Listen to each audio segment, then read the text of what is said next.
Christie weighed in on Donald Trump's recent troubles. For those of you who don't know, Trump had documents released about his fraudulent university, and in response to that, he said the judge should recuse himself simply because he's Hispanic. It's amazing stuff. So Christie was answering some questions about this, and he said the following. I don't know this judge. I don't know him personally. I don't know the history of the Trump University case. So I'm not going to get into speaking about all that. I've said this before, that I know Donald Trump. I've known him for 14 years. And Donald Trump is not a racist. And then he goes on to say, Trump's lack of political correctness is refreshing. Okay. Now, first of all, Chris, when you say he's not racist, he's not a bigot, he's not this, he's not that, we would take your word for it, except that Trump has exposed himself as said thing roughly a zillion times. For example, it is a deeply bigoted position to say, let's not allow any Muslims into the country. That is almost the definition of bigotry. You're generalizing about all Muslims and making a rule for all Muslims because you're so scared of ISIS. Okay, saying the Mexicans, they come in the country, they're criminals, they're rapists. I assume some are good people. Yes, that's a deeply bigoted and racist thing to say. So forgive me for not taking your word. I'm going to take his word for it.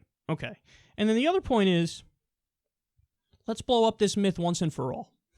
That, oh, Donald Trump, he's so misunderstood. It's just that he's not politically correct. That's what it is. He's not politically correct, so he's keeping it real. He's a straight shooter. And everybody who gets upset is just, stupid kids on college campuses whose feelings get involved too much. All right. Political correctness. What's one of the defining features of political correctness? Well, to be fair, we do see it a lot on college campuses. You try to censor people who you disagree with because you don't even want, dissenting opinions heard. That is what's called SJW, social justice warrior PC bullshit. You said something I disagree with, therefore I will censor you and try to shut you down.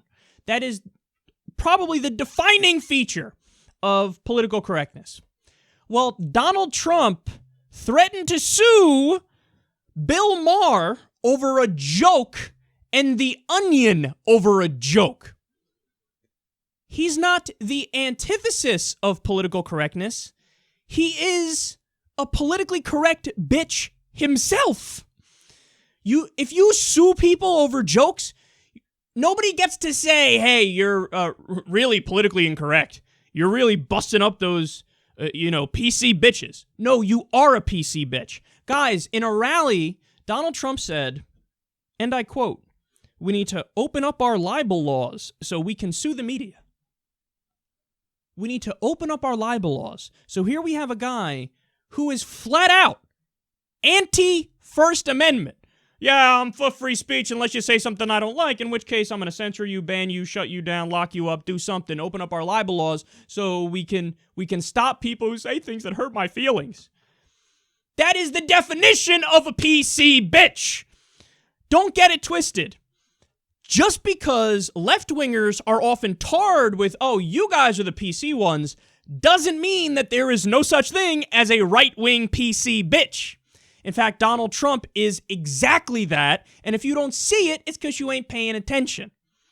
So now that you know that he sues people over jokes, and he doesn't believe in the First Amendment, and he literally wants to sue people to shut them down and censor them when they say things he disagrees with, perhaps everybody can stop with this nonsense idea that's floating around, led by people like Christie, where they say, oh, what do you mean? He's just not politically correct. No, he's not correct. And he himself is deeply politically correct because he censors people and shuts them down if they disagree with him or they make a joke. Like a little whiny bitch.